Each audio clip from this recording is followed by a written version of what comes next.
નમસ્તે વિદ્યાર્થી મિત્રો, સ્વાગત છે એક નવા સોલ્યુશનમાં જેમાં આપણે ઓક્ટોબર મંથનું 2010નું જે પેપર છે આપણે ઇતિહાસ વિશેનું જીસેટનું આપણે સોલ્વ કરવાના છીએ. મિત્રો, ચેનલને તમે સબસ્ક્રાઇબ ન કરી હોય તો પહેલા સબસ્ક્રાઇબ કરજો જેથી મને પણ એક મોટિવેશન રહે. ઓકે, ફર્સ્ટ ક્વેશ્ચન છે સૂક્ષ્મ ઓજાર, બરાબર, એને આપણે શું કહીએ છીએ? મિઝોલિથિક. જો હવે પેલિયોલિથિક છે ને, જે પાષાણ કાળ, બરાબર, તો નદી કિનારે છે ને પથ્થર આવા મોટા હશે, પછી 20-30 કિલોમીટર આમ ઘસાઈને આવે અથવા એનાથી પણ વધારે, તો એ પથ્થર પેલા વાંકા ચૂકા હોય છે, અહીંયા આવીને કેવા થઈ જતા હશે? ગોળ. અને એ ગોળ પથ્થર જે છે ને આ આદિમાનવ લઈ લે છે. એને શું કીધું? એને પેબુલ.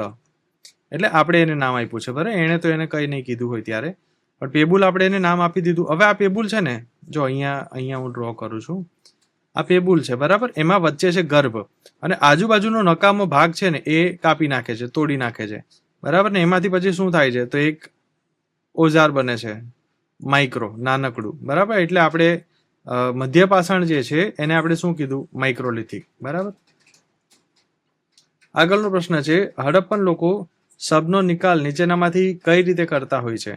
તો આમ જોવા જઈએ ને મિત્રો, તો આમાં આન્સર આવશે એ, કારણ કે જનરલી જેટલી પણ સાઇટ્સ છે ને એમાં આપણે આ દફનાવાની પદ્ધતિઓ મળી છે, પણ જીસેટની વેબસાઇટમાં આપણે ડી જવાબ આપેલો છે, બરાબર.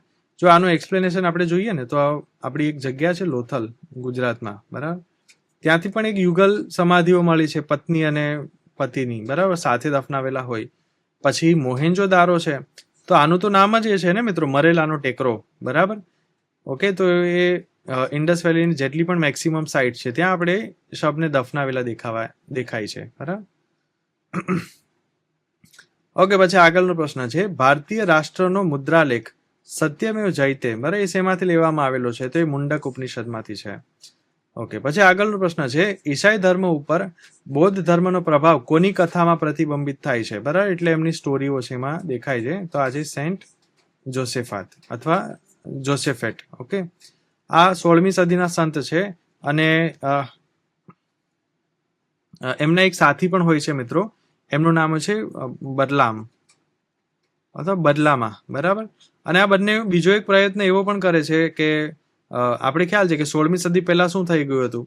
તો ક્રિશ્ચન્સ જે છે કેથોલિક અને પ્રોટેસ્ટન્ટમાં વહેંચાઈ ગયું. તો આ બંનેને એક ભેગું કરવાનું કાર્ય પણ એ લોકો કરતા હોય છે, બરાબર. અને આ જે સિદ્ધાંત એમણે જે આપેલો ને, એમાં આ જો બોધ જેવું શા માટે દેખાય છે? તો એમણે બોધિ સત્વની વાત કરી છે, બરાબર. બોધિસત્વ એટલે શું? તો બૌદ્ધ ધર્મમાં જે નિર્વાણ, ઓકે, જેને આપણે નિર્વાણ કહીએ છીએ, એટલે કે લાસ્ટ સ્ટેજ. હવે બૌદ્ધ ધર્મમાં શું કીધું છે? તો જો આ આખી ફિલોસોફી છે ને મિત્રો, અલગ છે.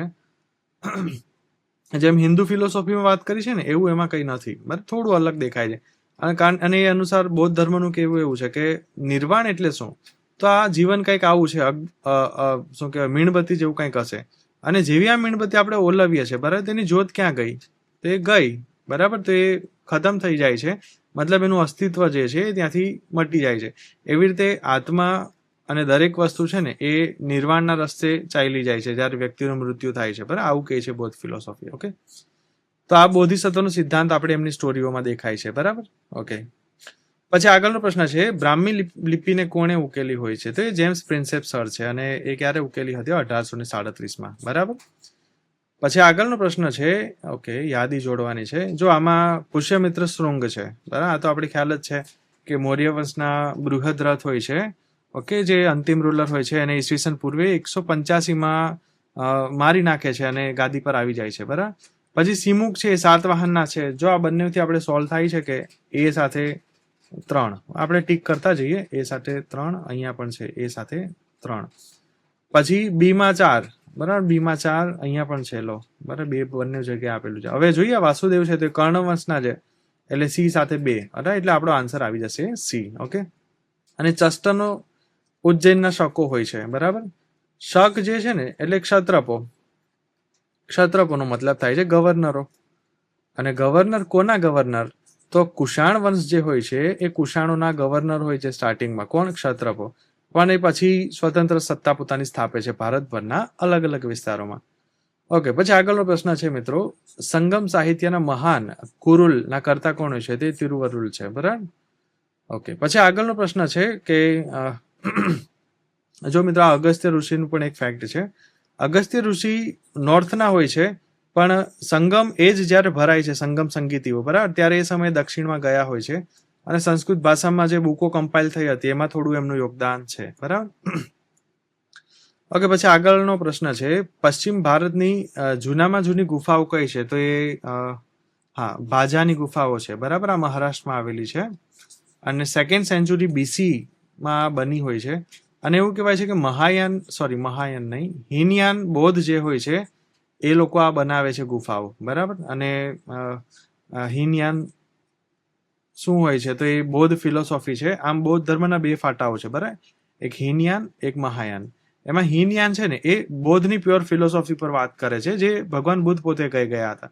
જ્યારે મહાયાન શું છે? તો એ મેક્સિમમ લોકો જે વસ્તુ ફોલો કરે છે એને આપણે મહાયાન કહીએ.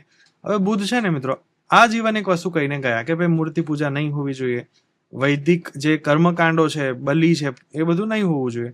તો હવે જેવા મૃત્યુ પામે છે ને બુદ્ધ, એટલે એમની જ આપણે શું કરી, મૂર્તિની નિર્માણ કરી દીધું એમનું, ને એમની પૂજા શરૂ કરી દીધી. તો સ્ટાર્ટિંગમાં હીનયાન હોય છે જે ફિલોસોફી પર ફોકસ કરતા હોય, પણ મૂર્તિ ઉપર પછી કોણ ફોકસ કરે? મહાયાન. એનું એક રીઝન છે મિત્રો કે આપણે વૈદિક રીતે આપણે એક પ્રકારની પૂજા કરવા માટે આખો ભારતીય સમાજ છે ને એ હજારો વર્ષોથી ટેવાયેલો હતો. હવે હજારો વર્ષોથી જે લોકોને ટેવ, જો આજે પણ છે ને આ બધું, બરાબર, તો ટેવ જે માણસની હોય એ તમે 1-2 સદીમાં કઈ રીતે કાઢી શકો, બરાબર. તો એ વસ્તુ અહીંયા રિફ્લેક્ટ થાય છે, બરાબર. ઓકે, પછી આગળ છે 10 કુમાર ચરિત્રના રચયિતા કોણ છે? તો એ છે મિત્રો દંડીન, બરાબર, દંડીન. પછી બાણભટ્ટ છે તો એ હર્ષ ચરિત્ર રચી છે એમણે, હર્ષ, બરાબર, હર્ષ ચરિત્ર. ઓકે, પછી વસુબંધુ છે ને એમની મિત્રો મહાવિલાસ અને પ્રકરણપદા એવી બુકો છે, બરાબર, એ બૌદ્ધ બુકો છે બંને. ઓકે, પછી ભવબુદ્ધિ છે ને એમની પણ બુકો છે, એ મહાવીર ચરિત્ર નામની પુસ્તક છે, એ ઘણીવાર પૂછાય છે એક્ઝામમાં, બરાબર, મહાવીર ચરિત્ર. ઓકે, એ કોની છે? ભવબુદ્ધિની છે, બરાબર. પછી આગળનો પ્રશ્ન છે, પ્રયાગ પ્રશસ્તિનો મુસદ્દો કોણે ઘડેલો હોય છે? તો એ હરિશેણ. હરિશેણ કોણ હોય છે? તો એ સમુદ્રગુપ્ત જે હતા ને મિત્રો, એમના દરબારી કવિ હોય છે, બરાબર ને. એમણે તો આ પ્રયાગ પ્રશસ્તિમાં આ સમુદ્રગુપ્તના વખાણ કર્યા છે. પછી વીણા વગાડતા, એમનો શોખ વીણા વગાડવાનો છે, મ્યુઝિકનો છે, એ બધી વાતો એમાં લખી છે, બરાબર. પછી એમના વિજયો છે, એ બધી વાતો પણ એમાં લખી છે. ઓકે, હવે પલ્લવ રાજાઓ છે ને મિત્રો, એમને કાળક્રમ પ્રમાણે ગોઠવવાના છે. જો આમાં આમ જોવા જઈએ ને તો સિંહ વર્મન આવે છે સૌ પ્રથમ એમના સ્થાપક. પછી એમના રૂલ છે ને મિત્રો 2 ભાગમાં આખો ડિવાઈડ થાય છે, બરાબર. એક સિંહ વિષ્ણુનો રૂલ આપણે દેખાય છે અને એક બાજુ ભીમાવર્મનનો રૂલ દેખાય છે, બરાબર. BM લખી દઉં છું.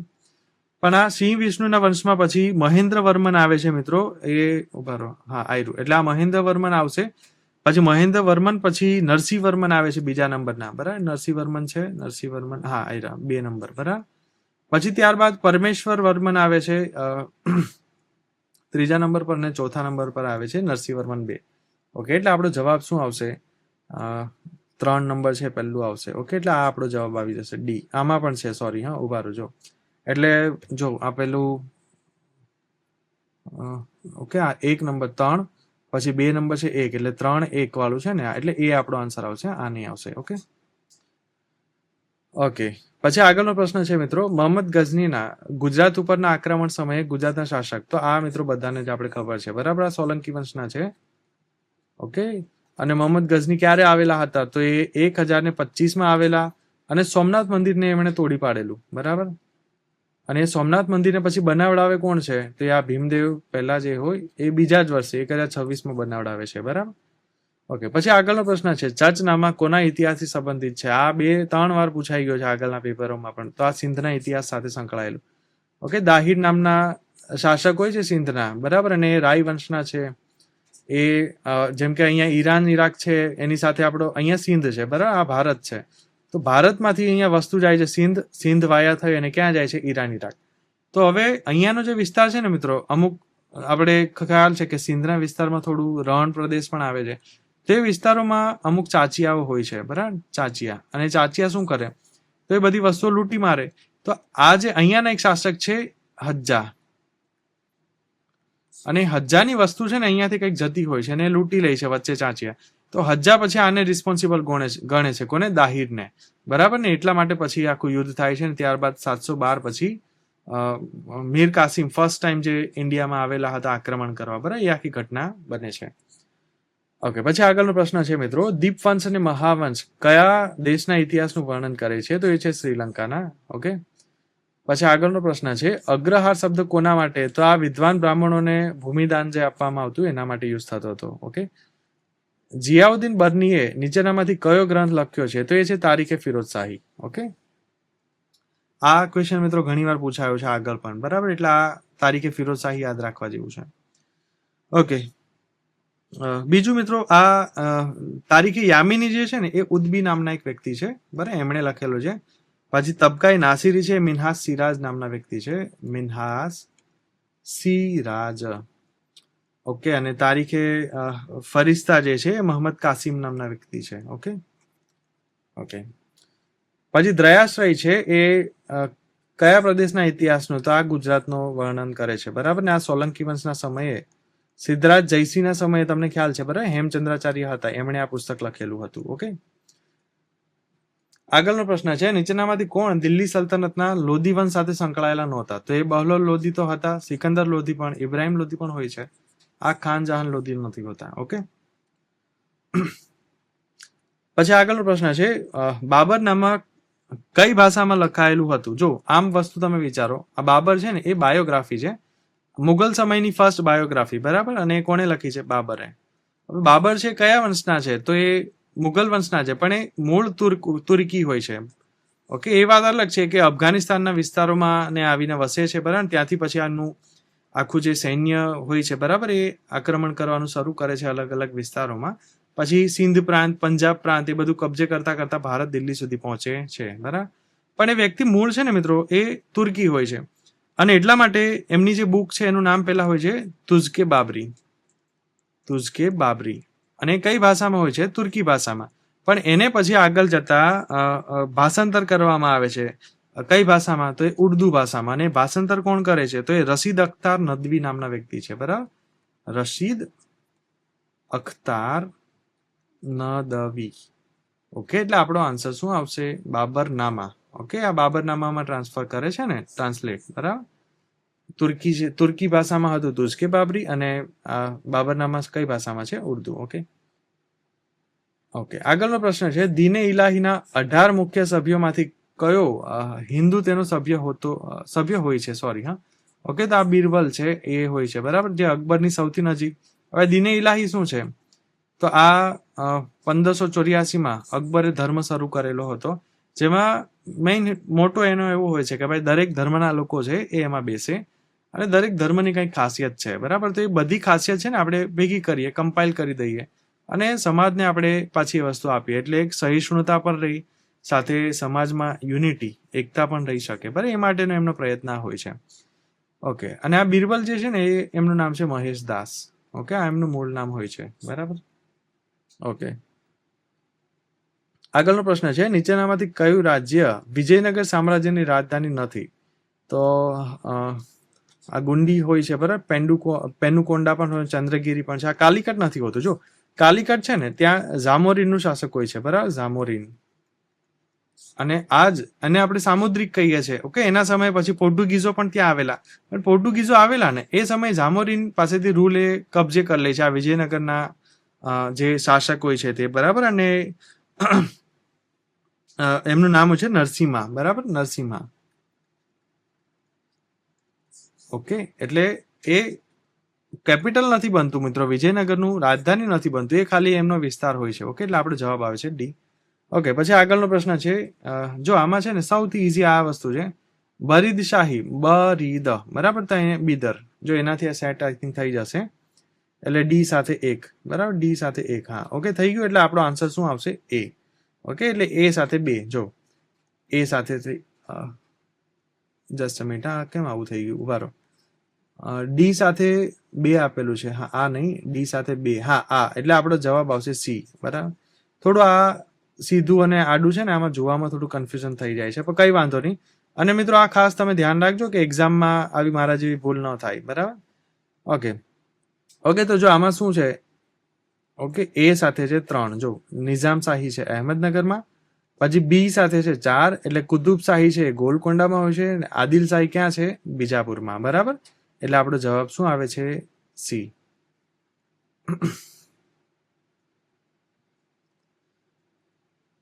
Just a minute. ઓકે, આગળનો પ્રશ્ન છે મિત્રો, નીચેનામાંથી કોનો શિવાજીના અષ્ટપ્રધાનમાં સમાવેશ નહોતો થતો? તો જો આપેલા કૌટિલ્યના આપણે સિદ્ધાંત જોયા હતા, સપ્ત સિદ્ધાંત, એવા છત્રપતિ શિવાજી મહારાજના પણ સિદ્ધાંત છે. તો આપણે એને 3-3 કરીને જોઈએ એટલે ઇઝીલી યાદ રહે. જો એક છે પેશવા, એ પ્રાઇમ મિનિસ્ટર હોય છે, બરાબર, મરાઠા એમ્પાયરના. પછી છે પંડિત અને અમાત્ય.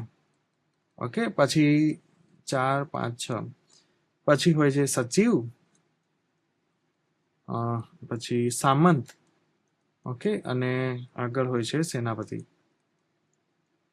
એટલે 2 પ છે અને 3 સ છે, બરાબર. અને 7 અને 8. 7 નંબરમાં મિત્રો ન્યાયાધીશ હોય છે, બરાબર, ન્યાયાધીશ. અને એક વક્રિયા નવીશ એવું નામ છે એનું, બરાબર, વક્રિયા નવીશ. આ એક પદ છે, બરાબર, વક્રિયા નવીશ. ઓકે, તો જો આમાંથી કયું સચિવ તો હતું, આ સુમંત અથવા સામંત. ઓકે, આ પણ હોય છે, અમાત્ય પણ છે. ઉપરીક નથી હોતું. શા માટે? આ ઉપરીક તો ગુપ્ત સમયનું છે ને ભાઈ, બરાબર. કારણ કે ગુપ્ત સમયમાં છે ને, જો આ ભુક્તિ એક વિસ્તારનું નામ હતું, બરાબર, ભુક્તિ. અને એને શું કહેવામાં આવતું? જિલ્લા. તો જિલ્લાનો જે મેઇન કરતા હર્તા જે હોય છે અહીંયા, સોરી, બરાબર, કરતા હર્તા, એને ઉપરીક કહેવામાં આવતો હતો, બરાબર. આગળનો પ્રશ્ન છે, કોણ પ્રથમ સૂફી સંત હોય છે? તો એ રૂબિયા હોય છે. આ 8મી સદીના છે મિત્રો, અને આ મહિલા સંત હતા. ઓકે, મહિલા સૂફી સંત હોય છે. ઓકે, હા, જો એમનું નામ છે ને રૂબિયા બસરી એવું છે, બરાબર, બસરી. ઓકે, આગળનો પ્રશ્ન છે, મરાઠા રાજ્યના રાષ્ટ્રધ્વજનો રંગ શિવાજીએ કોના પોશાક ઉપર? તો એ રામદાસજી હોય છે, એમના ગુરુજી. જો આમની મિત્રો એક સ્ટોરી આપણે ઇન્ટરનેટ પર જોવા મળે. હવે મને નથી ખ્યાલ એક્ઝેક્ટ કે એ વસ્તુ સાચી છે કે ખોટી, કારણ કે એવી ઓથેન્ટિક બુકમાં મારી સામે નથી વાંચવામાં આવી, પણ કદાચ બીજી ઓથેન્ટિક બુકો છે, બરાબર, જેમ કે સરદેસાઈ સરની છે, જેમણે મરાઠા હિસ્ટ્રી પર કામ કર્યું છે. તો એ તમે વાંચો તો કદાચ એમાં સ્ટોરી મળી જાય, બરાબર. તો એક નાનકડી સ્ટોરી એવી છે કે રામદાસજી હોય છે, બરાબર, એકવાર છત્રપતિ શિવાજી મહારાજની પરીક્ષા લેવા માટે પહોંચે છે, અને એમને કહે છે કે તું મને શું આપી શકે? તો શિવાજી મહારાજ કહે છે કે તમે જે માંગો તે. તો રામદાસજી મહારાજ કહે છે કે તારું આખું સામ્રાજ્ય છે ને મને આપી દે, બરાબર. તો છત્રપતિ શિવાજી મહારાજ એક પણ સેકન્ડ વિચાર્યા વગર પાઘડી ઉતારીને એમને પહેરાડી દે છે, બરાબર, એને બેસાડી દે છે ત્યાં સિંહાસન પર. હવે રામદાસજી એમ કહે છે કે આ તો તારી પરીક્ષા હતી, આ તારું રાજ્ય છે તું પાછું લઈ લે, હું તો સંત છું ભાઈ, મારે આ બધું શું કામનું છે, બરાબર, સંત. તો છત્રપતિ શિવાજી મહારાજ કહે છે કે મને માફ કરજો, હું જેમને એક વસ્તુ આપી દઉં છું ને એ પાછી નથી લેતો, બરાબર. એટલે હવે રામદાસજી મૂંઝાઈ ગયા કે હવે કરવું શું? એટલે પછી એમને એક યુક્તિ અજમાવે છે અને બેસાડે છે શિવાજી મહારાજને પાછા સિંહાસન પર, એમને પાઘડી પહેરાવે છે અને કહે છે કે જો હવેથી આ રાજ્ય છે ને એ તારું નથી, અરે આ રાજ્ય કોનું છે? મારું છે, અને હું તને સંચાલન કરવા માટે આપું છું. અને એવું કહેવાય છે કે ત્યારબાદ છત્રપતિ શિવાજી મહારાજ છે ને, એ જે સેફાયર કલર જેને આપણે કહીએ છીએ, ભગવો કલર, ઓકે, એ એનો રાષ્ટ્રધ્વજ જે હોય છે એનો કલર એડોપ્ટ કરી લે છે, બરાબર. ઓકે, પછી આગળનો પ્રશ્ન છે, દિલ્હી સલ્તનતમાં લશ્કરના વડાને શું કહેવામાં આવે છે? બરાબર, દિલ્હી સલ્તનતની વાત કરી છે, તો આપણે લશ્કરમાં દીવાને આરીઝ, આ આપણે લાસ્ટ લેક્ચરમાં પણ જોયું હતું, બરાબર, આરીઝ. પછી કાજી છે તો એ ન્યાય, બરાબર, ન્યાય સાથે સંકળાયેલા છે.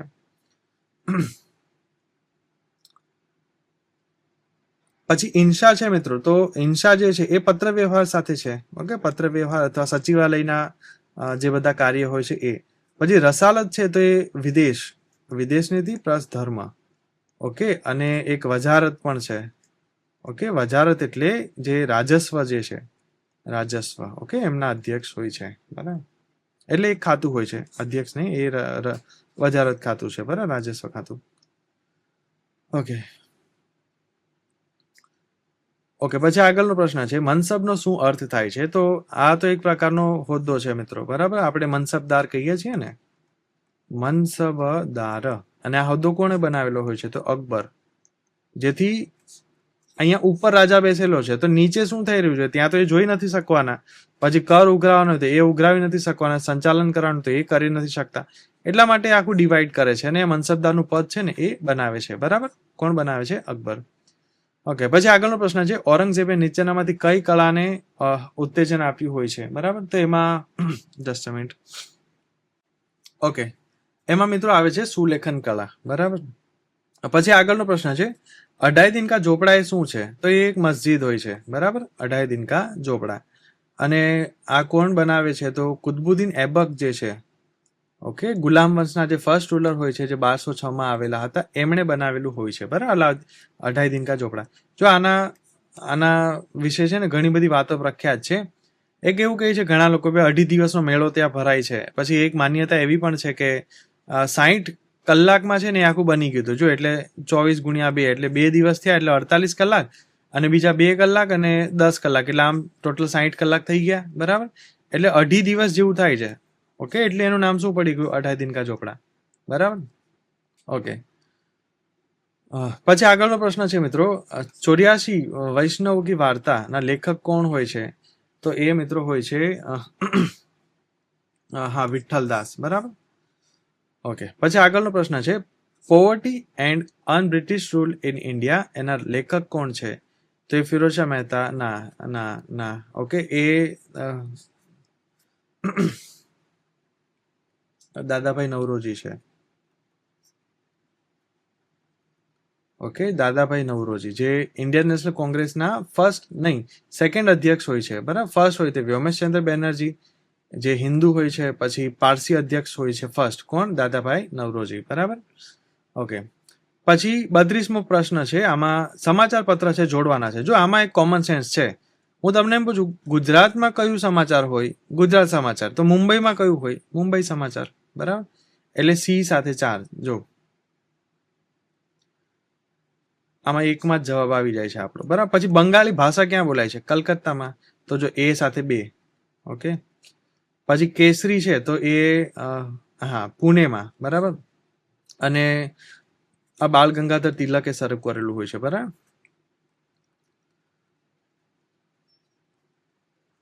ઓકે. જો એમને 2 સમાચાર પત્રો શરૂ કરેલા, કેસરી અને મરાઠા. ઓકે, જો કેસરી છે ને એ મરાઠી ભાષામાં હોય છે અને મરાઠા છે ને એ અંગ્રેજી ભાષામાં હોય છે. એટલે આ કન્ફ્યુઝન ખાસ ધ્યાન રાખજો. આ ક્રોસ આખું થઈ ગયું છે. બરાબર, કે ભાઈ મરાઠા છે તો એ મરાઠી ભાષામાં હોવું જોઈએ, પણ નહીં, એ ઇંગ્લિશ ભાષામાં છે. ત્યારે કેસરી છે તો એ મરાઠી ભાષામાં હોય છે. બરાબર, એટલે આવી રીતે ક્રોસ આખું છે. ઓકે, અને હરિજન છે એ અમદાવાદ. બરાબર, એ ગાંધીજીએ શરૂ કરેલું હતું આ. બરાબર, ઓકે. આગળનો પ્રશ્ન છે નીચેનામાંથી કઈ વસ્તુની ખેતી શરૂ કરવાનું શ્રેય પોર્ટુગીઝોને જાય છે? ચા, કોફી, તમાકુ. તો આમ જોવા જાય તો આ 3 વસ્તુ પોર્ટુગીઝો જ લઈને આવેલા, પણ આપણી વેબસાઇટ જીસેટની છે એમાં તમાકુ આપેલો છે.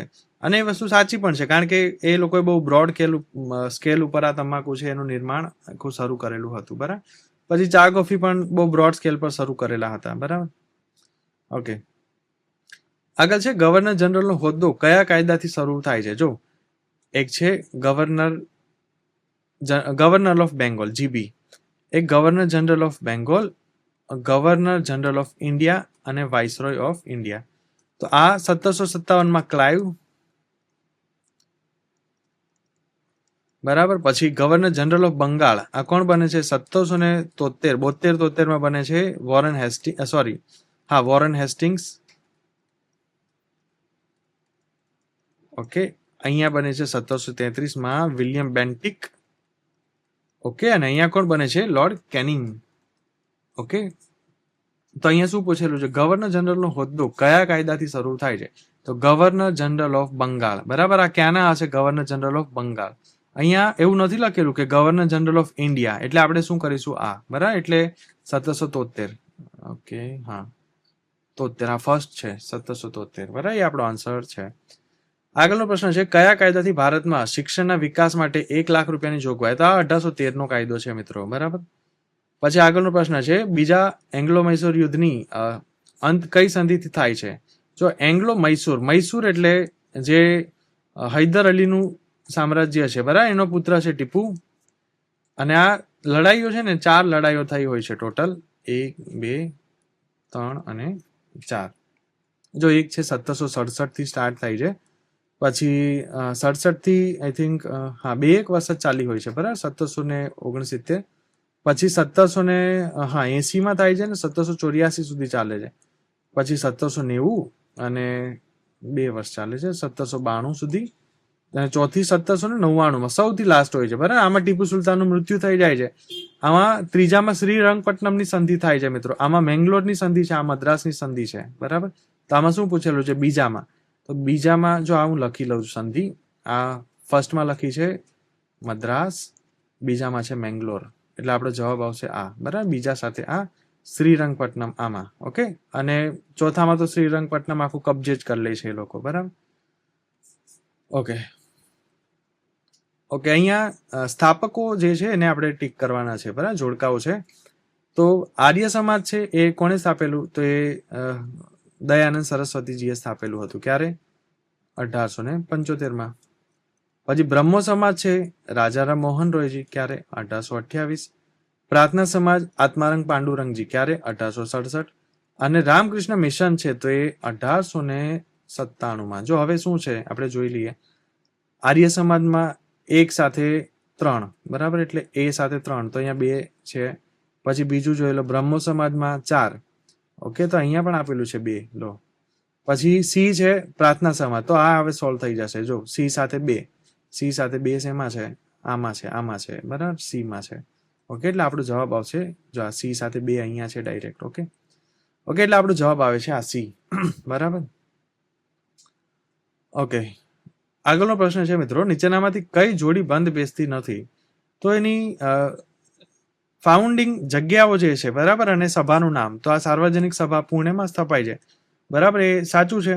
અને કોણ સ્થાપે છે? મહાદેવ ગોવિંદ રાંડે નામના વ્યક્તિ છે બરાબર, મહાદેવ ગોવિંદ રાંડે એ સ્થાપે છે. પછી થિયોસોફિકલ સોસાયટી, જો આ સ્ટાર્ટિંગ છે ને અમેરિકામાં સ્થપાઈ હતી. મેડમ બ્લવેટ્સ્કી નામના એક રશિયન વ્યક્તિ છે બરાબર, એ અને કર્નલ આર્કોટ એ એક મિલિટરી જનરલ છે. પેલા આનો મતલબ સમજો, થિયોસોફિકલ 2 શબ્દ છે, થિયો અને સોફિકલ, એટલે કે ઈશ્વર તરફનો પ્રેમ, જ્ઞાન એ બધું એમાં આવે છે. આમ સોફિકલનો મતલબ સોફિયા એટલે જ્ઞાન અને પ્રેમ, એ બધી વસ્તુઓ થાય છે બરાબર. ઓકે, તો એ ભારતમાં જ્યારે સ્થપાયું હતું ને મિત્રો, જો આ યુએસએમાં સ્થપાયું હતું ને એ આઈ થિંક 1875માં, અને ભારતમાં 1882માં આવેલું હતું, અડિયારમાં મદ્રાસ પાસે બરાબર. એટલે આ પણ સાચું છે. પછી મુસ્લિમ લીગ છે ઢાકા 30 ડિસેમ્બર 1906, આ તો આપણે ખ્યાલ જ છે, ઓકે. અને આ ગદર પાર્ટી છે ને એ ખોટો જવાબ, આ આપણો જવાબ આવશે, એ ખોટું છે. કારણ કે ગદર પાર્ટી લંડનમાં નહોતું સ્થપાયું, એ ક્યાં સ્થપાયું હતું? અમેરિકામાં, ઓકે ઓકે. અને આ કોણે સ્થાપેલું હતું મિત્રો? ગદર પાર્ટી. ચાલો આ તમે કોમેન્ટ કરો આજે બરાબર, કે આ ગદર પાર્ટીના સ્થાપક કોણ છે બરાબર. ઓકે, પછી 39 છે, 39મો પ્રશ્ન. ડી.કે. કર્વે બરાબર, એમનું નામ છે ધોંડુ કેશવ કર્વે. વિધવા ગૃહ છે તો એ ક્યારે સ્થાપવામાં આવે છે? તો એ મિત્રો સ્થાપવામાં આવે છે 1896માં બરાબર, પુણે ખાતે, ઓકે ઓકે. પછી આગળનો પ્રશ્ન છે, રોલેટ કાયદો ઘડનારી સમિતિમાં ભારતીય સભ્યો કેટલા હોય છે? 2. સિડની રોલેટ નામના વ્યક્તિ છે, એ આ કમિટીના સભ્ય હોય છે, સિડની રોલેટ અથવા રોલેટ બરાબર. અને 6 સભ્ય એમાં હોય છે, એમાંના 2 ભારતીય હોય છે બરાબર. જો એના નામ આપણે જોઈ લઈએ. ફર્સ્ટ છે પ્રોવેશ ચંદ્ર મિત્તર, ઓકે, પ્રોવેશ ચંદ્ર મિત્તર. અને બીજા હોય છે સીવી કુમારાસ્વામી, ઓકે. પછી આગળનો પ્રશ્ન છે, નીચેના સત્યાગ્રહોને કાળક્રમ પ્રમાણે, તો જો ખેડા સત્યાગ્રહ છે 22 માર્ચ 1918, પછી વ્યક્તિગત સત્યાગ્રહ છે 1940. વ્યક્તિગત સત્યાગ્રહમાં વિનોબા ભાવે આવે છે, ઓકે. વિનોબા ભાવે ફર્સ્ટ વ્યક્તિગત સત્યાગ્રહી હતા. એટલે શું કે આવું તો ફક્ત ગાંધીજી જ વિચારી શકે મિત્રો. ગાંધીજીએ શું વિચાર્યું કે ભાઈ યુદ્ધ શરૂ થઈ ગયું 1939માં, તો હવે અંગ્રેજને આપણે ડિસ્ટર્બ શા માટે કરવો? એને શાસન તંત્ર આખું ખોરવાઈ ન જાય, એડમિનિસ્ટ્રેશનમાં મુશ્કેલી ન પડે, અને એટલા માટે શું કરવાનું કે માસમાં જમા નહીં થવાનું, બહુ જણ ભેગા નહીં થવાનું. શું કરવાનું? એક વ્યક્તિ ભેગા થઈને વિરોધ કરો. આમ એક દ્રષ્ટિકોણથી આપણે એવું લાગે કે આ શું વિચાર છે, પણ બીજી દ્રષ્ટિકોણથી એ વસ્તુ યોગ્ય પણ હતી. કારણ કે જો આવી રીતે અવ્યવસ્થા ખોરવાઈ જાય, બરાબર, આખા ભારતમાં અવ્યવસ્થા, તો આપણું આખું ભારતનું જે સંચાલન છે એ તૂટી ભાંગે. અને કદાચ ગાંધીજીનું પ્લાનિંગ એવું હશે કે ભારતને પાવર ઓફ ટ્રાન્સફર જે છે એ આપણે તોડેલી ફોડેલી વ્યવસ્થામાં નથી લેવું. આપણે જેવું આજે ભારત છે બ્રિટિશર્સ પાસે, એઝ ઇટ ઇઝ આપણે જોઈએ છે. અને એટલા જ માટે પછી તમને ખ્યાલ છે કે જે ક્વિટ ઇન્ડિયાને બધું થાય છે 1942માં, એના થોડા વર્ષો પછી 1947માં આપણી પાસે જ્યારે પાવર આવે છે તો એકદમ ભાગલા પડે છે. એ બહુ મોટું દુઃખ છે. પણ જે અવ્યવસ્થા સર્જાવી જોઈએ ને એ નહોતી સર્જાઈ. કારણ કે માનો કે બ્રિટિશર્સ છે એણે એટલીસ્ટ એ વસ્તુ તો સારી કરી કે ભાઈ બંધારણ અમે બનાવવાનો ટાઈમ તમને આપીશું, ભારતને અને પાકિસ્તાનને પણ, અને બંને લોકો તમે બંધારણ બનાવો, અમે તમને આટલો સમય આપીએ છીએ, બરાબર. 9 ડિસેમ્બર 1946માં આપણી ફર્સ્ટ એસેમ્બલી બેસે છે, બરાબર, અને ત્યારથી લઈ અને છેક બંધારણ બની જાય છે ક્યાં સુધી? 26 નવેમ્બર 1949. એટલે આ સમય આપણી પાસે ખરેખર આપેલો હતો કોન્સ્ટિટ્યુન્ટ એસેમ્બલી, બરાબર. Just a minute. પણ જો કે અંગ્રેજો 1948 આજુબાજુ ચાલ્યા ગયા હતા, બરાબર. એ ઓક્ટોબર આજુબાજુ આઈ થિંક નીકળી ગયા હતા, બરાબર. આ 49 સુધી તો આપણા હાથમાં બધી વસ્તુ, એટલે એક સ્મૂથ પાવર ઓફ ટ્રાન્સફર છે એ કદાચ ગાંધીજીના માઇન્ડમાં હશે, એટલા માટે આ વસ્તુ નહીં કરી હોય. ઓકે. પછી આગળનો પ્રશ્ન છે, વ્યક્તિગત, જો બીજા સત્યાગ્રહ આપણે જોઈ લઈએ. આ જ પ્રશ્ન છે મિત્રો આમાં. ઓકે, રાજકોટ સત્યાગ્રહ છે મિત્રો એ 1939માં થાય છે, અને ધારાસણા છે એ 1930માં થાય છે, બરાબર. જો હવે જોઈ લો 1918, એટલે આ સૌથી પહેલું જ આવશે, એ છે આપણો ફર્સ્ટ આવશે, તો 2 જગ્યાએ છે. જો પછી બીજું શું આવશે? ડી આવશે, બરાબર. એટલે ડી ક્યાં છે? અહીંયા. એટલે આપણો જવાબ આવશે ડી. ઓકે. પછી આગળનો પ્રશ્ન છે, મારા પિતાનું નામ સ્વાધીનતા અને માતાનું નામ જેલ છે. તો આ તો ભાઈ ચંદ્રશેખર આઝાદ આમણે જ કીધેલું હોય છે, બરાબર. ઓકે. પછી આગળનો પ્રશ્ન છે, રાજ્યોની ભાષાવાર પ્રાંત પુનઃરચના કયા વર્ષમાં થાય છે? તો એ 56માં થાય છે. અને આ શેના કારણે થાય છે? તો આપણે ખ્યાલ છે મિત્રો 1953માં, જો આમ તો ધર કમિશન આવેલું હતું, અને આ પ્રયત્ન બધા ક્યાંથી ચાલતા હતા? 1948થી, કે ભાષાના આધારે, જો જેવીપી કમિટી પણ ત્યારે આવી હતી, બરાબર. જવાહરલાલ નહેરુ, વલ્લભભાઈ પટેલ ને પટ્ટાભી સીતારામૈયા, બરાબર, 3 વ્યક્તિઓ હોય છે. પણ એ વ્યક્તિ ભાષાના આધારે રાજ્ય ડિવાઈડ કરવાની ના પાડી દે છે, બરાબર. પછી આગળ આવે છે ધર કમિશન, અને ધર કમિશન પછી એ વસ્તુ અલો કરી દે છે કે હા, વસ્તુ એક પ્રકારનું યોગ્ય છે, અને એના આધારે પછી આંધ્રપ્રદેશ છે ને એ ફર્સ્ટ રાજ્ય બને છે ભાષાના આધારે, અને એનો ઇમ્પેક્ટ પછી પડે છે આખા ભારતમાં. કારણ કે એવા ઘણા બધા વિસ્તારો છે જેને ભાષા આધારિત રાજ્ય જોઈતું હોય. એમાં પહેલું પછી કયું આવે છે? ગુજરાત. અને એટલા જ માટે ગુજરાતમાં મહાગુજરાત આંદોલન ક્યારે શરૂ થાય છે? આ સમય 1956માં. ઓકે. આગળનો પ્રશ્ન છે, ચલો દિલ્હીનો નારો કોણે આપેલો છે? તો આમાંથી એક પણ નહીં આવશે, કારણ કે આ સુભાષચંદ્રજીએ આપેલો હોય છે, બરાબર. સુભાષચંદ્ર બોઝજીએ. ઓકે. બાય ધ વે, ઉપર ગાંધીજીનું ગયું, સુભાષચંદ્ર બોઝ છે ને એમણે જ ગાંધીજીને મહાત્મા કહ્યા હતા, બરાબર. ઓકે. આગળનો પ્રશ્ન છે, ભારતની બંધારણ સભાએ ભારતના બંધારણ ઉપર સહી ક્યારે કરી? તો એ સહી ક્યારે કરી હોય? જ્યારે બંધારણ બની ગયું હોય, બરાબર. ને ક્યારે બન્યું હતું? તો એ બનેલું 26 નવેમ્બર 1949, બરાબર. એટલે આપણો જવાબ શું આવશે? 26 નવેમ્બર 1949. ને આમાં શું થાય છે? સ્વીકાર, બરાબર. અને બીજું છે અમલ. તો અમલ ક્યારે થાય છે? તો એ 2 મહિના પછી થાય છે, બરાબર. ક્યારે? 26 જાન્યુઆરી 1950. શા માટે? કારણ કે જવાહરલાલ નહેરુ છે ને એમણે 1930માં પૂર્ણ સ્વરાજનો ઠરાવ પસાર કરેલો હતો, બરાબર. એટલે એમણે પછી આજે આ સમયે આપણે માની લીધું હતું કે ભાઈ બ્રિટિશર્સ, તમે અમને આઝાદી આપો કે નહીં આપો, બરાબર, અમે પૂર્ણ સ્વતંત્ર છીએ અમારી રીતે. અને એની યાદમાં પછી આ ઠરાવની યાદમાં આપણે શું કરેલું? 2 મહિના રાહ જોઈ હતી. પણ આમાં એવું નથી કે આપણે બધી જ વસ્તુઓ ત્યારે અમલ કરી હતી મિત્રો. અમુક લશ્કરી વસ્તુઓ અને વહીવટી મેન જે વસ્તુઓ હોય છે, બરાબર, એ આ સમયે થઈ ગઈ હતી અમલ. પણ મેઇન જનરલ એક પર્સ્પેક્ટિવ છે કે સ્વીકાર છે તો એ 49 અને અમલ છે તો એ 50, બરાબર. એવી રીતે આવશે. ઓકે. પછી છે કંટક શોધન. જો આ આચાર્ય ચાણક્ય છે ને એમણે વર્ણિત કરેલું છે અર્થશાસ્ત્રની બુકમાં. ઓકે. એમણે 2 સંસ્થાઓ કીધી છે, એક ધર્મસ્થિ અને એક બીજી છે કંટક શોધન. ધર્મસ્થી છે ને એ દીવાની સાથે સંકળાયેલી છે. દીવાની એટલે શું? તો કે જમીન વિવાદ હોય એ બધું, નાના મોટા વિવાદ. કંટક શોધન એટલે ફોજદારી છે. બરાબર, ફોજદારી એટલે શું થાય છે? તો એમાં મર્ડર થઈ ગયા, બરાબર, પછી બહુ મોટા મોટા અમુક ગુનાઓ હોય, દેશદ્રોહ, રાજદ્રોહ, એ બધા. તો આ કંટક શોધક શું છે? ફોજદારી અદાલત. બરાબર. જો આ ધાર્મિક અદાલત છે ને એને ધર્મસ્થીય પણ કીધી છે. બરાબર, આ એ જ છે ધાર્મિક. ઓકે, પછી આગળ છે નીચેનામાંથી બિન જોડાણવાદ સાથે કોણ સંકળાયેલું ન હતું? તો એમાં માઉ ઝેડોંગ ચીનના છે. બરાબર, આજે પણ તમે જો ને મિત્રો, આ ચીન છે ને એને કોઈ ઇન્ટરેસ્ટ જ નથી કોઈની સાથે જોડાવામાં. એના કોડમાં છે ને સેન્ટરમાં એક જ વસ્તુ છે, શું?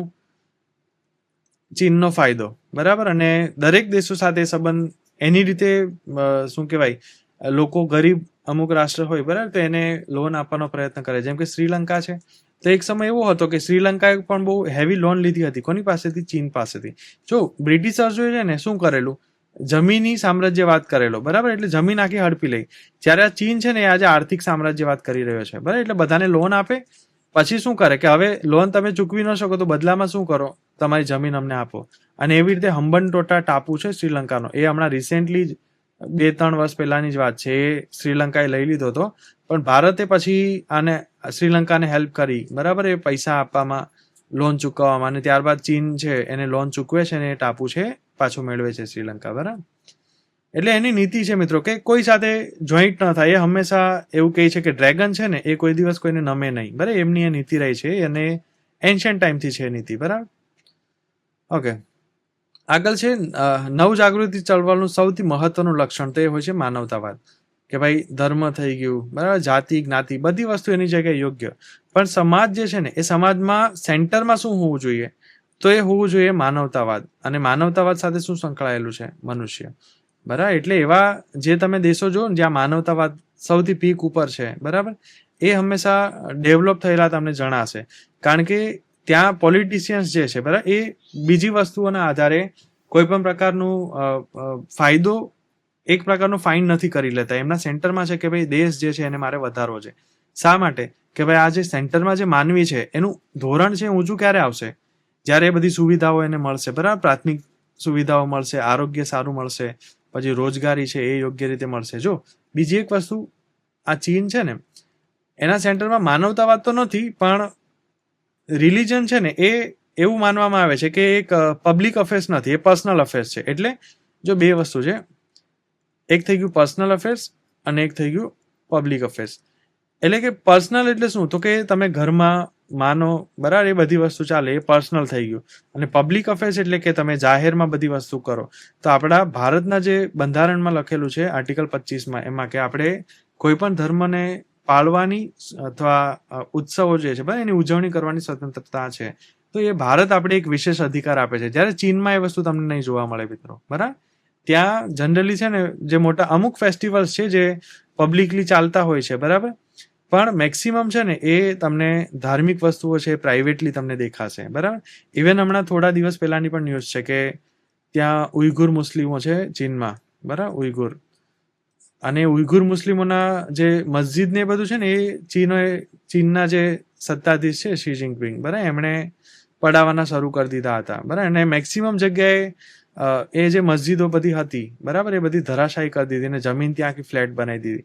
કારણ કે એમનું માનવું છે કે ભાઈ આ તમારી પર્સનલ વસ્તુ છે, બરાબર, એ તમે ઘર સુધી સીમિત રાખો, પણ તમે પબ્લિકલી આ વસ્તુ ન કરો. બરાબર, ઓકે. પછી આગળનો પ્રશ્ન છે નીચેનામાંથી કયો દેશ રાષ્ટ્રમંડળ, જો રાષ્ટ્રમંડળ એટલે કોમનવેલ્થ, આનો સીધો મિનિંગ એવો થાય છે કે એવા દરેક દેશો જે બ્રિટિશની સત્તા હેઠળ રહ્યા હતા, એટલે કે બ્રિટિશર્સની એ કોલોની હતી, સામ્રાજ્યવાદ ત્યાં બ્રિટિશરોએ કરેલો હતો. તો એમાં ભારત પણ હતું, ન્યુઝીલેન્ડ પણ હતું, કેનેડા પણ હતું, પણ નેપાળ નહોતું. કારણ કે નેપાળ છે ને ત્યાં કોઈ દિવસ બ્રિટિશર્સ ગયા જ નથી. બરાબર, અને એની કોલોની બની નથી ટૂંકમાં. ઓકે, હા. અને લાસ્ટ ક્વેશ્ચન છે મિત્રો, ફોકો કી એ ગ્રંથ કોના ઇતિહાસ માટેનું છે? તો એ આ ચંદ્રગુપ્ત બીજાના સમયે. કારણ કે આ જે છે ને એ ફાહિયાન નામના એક વ્યક્તિ છે, ફાહિયાન, એ આમના સમયે આવેલા હતા. બરાબર, ઓકે વિદ્યાર્થી મિત્રો, તો આ હતા 50 ક્વેશ્ચન. આઈ હોપ કે તમને ઘણું બધું સમજ પડી હશે. C you in next lecture. Thank you for joining me.